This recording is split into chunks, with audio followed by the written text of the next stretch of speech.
আপনি কি ঘরে বসে অনলাইনের মাধ্যমে টাকা ইনকাম করতে চান? তাহলে স্ক্রিনে দেওয়া প্রোমো কোডটি ব্যবহার করে 1xBet একটি সঠিকভাবে অ্যাকাউন্ট খুলতে হবে। উপরে দেখতে পাচ্ছেন লগইন এবং রেজিস্ট্রেশন দুইটি অপশন দেওয়া আছে। এখানে রেজিস্ট্রেশন অপশনে ক্লিক করুন। এই যে রেজিস্ট্রেশনের জন্য কিছু অপশন দেওয়া আছে, ইন ওয়ান ক্লিকের মাধ্যমে সহজে রেজিস্ট্রেশন করতে পারবেন।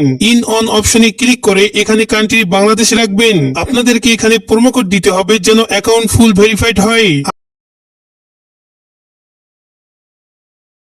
মাধ্যমে 24 ঘন্টায় টাকা ডিপোজিট এবং উইথড্র করতে পারবেন। প্রতি সপ্তাহে বোনাস সহ অ্যাকাউন্ট খোলার সঙ্গে সঙ্গেই 100% বোনাস পাবেন। প্রোমো কোডটি দেওয়ার পর নিচে এই খালি ঘরটি টিক চিহ্ন দিয়ে সবুজ আইকনে ক্লিক করবেন। আপনারা এখানে কিছুক্ষণ অপেক্ষা করলেই দেখতে পারবেন আইডি আর পাসওয়ার্ড দিয়ে দিয়েছে। এই আইডি আর পাসওয়ার্ডের অবশ্যই স্ক্রিনশট দিয়ে রাখবেন অথবা কোথাও লিখে রাখবেন। এগুলো খুব যত্ন সহকারে সংরক্ষণ করে রাখবেন। এরপরে নেক্সট বাটনে ক্লিক করে লগইন অপশনে ক্লিক করবেন। এখন অ্যাকাউন্ট ভেরিফাই করার পালা। নিচে মেনু বারে ক্লিক করে উপরে প্রোফাইল আইকনে ক্লিক করবেন আর তখনই এরকম একটি ইন্টারফেস দেখতে পারবেন। এখান থেকে জাতীয় পরিচয়পত্র এবং মোবাইল নাম্বার ভেরিফিকেশন করতে হবে। এই যে দেখতে পাচ্ছেন মোবাইল নাম্বার লিংক, এই লিংকে ক্লিক করবেন। তারপর আপনাদের ফোন নাম্বারটি এখানে বসিয়ে দিবেন। এখন নেক্সট অপশনে ক্লিক করবেন আর একটু পরে আপনাদের মাঝে একটি ওটিপি যাবে।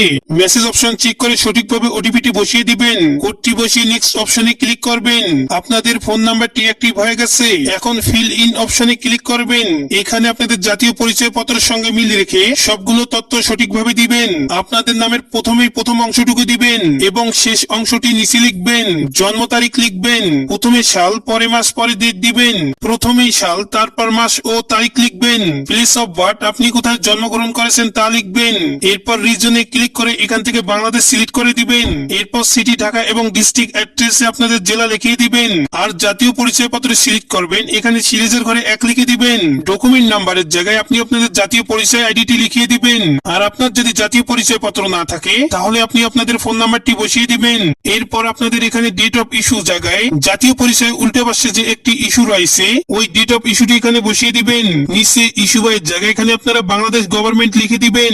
এরপর সবকিছু ঠিকঠাক থাকলেই নিচের অপশনে টিক মার্কে ক্লিক করবেন। এই যে দেখতে পাচ্ছেন আপনাদের অ্যাকাউন্টটি সঠিকভাবে ভেরিফিকেশন হয়েছে। আপনারা এখানে কিভাবে টাকা ডিপোজিট করবেন খুব সহজে দেখিয়ে দিচ্ছি। ডিপোজিট করার জন্য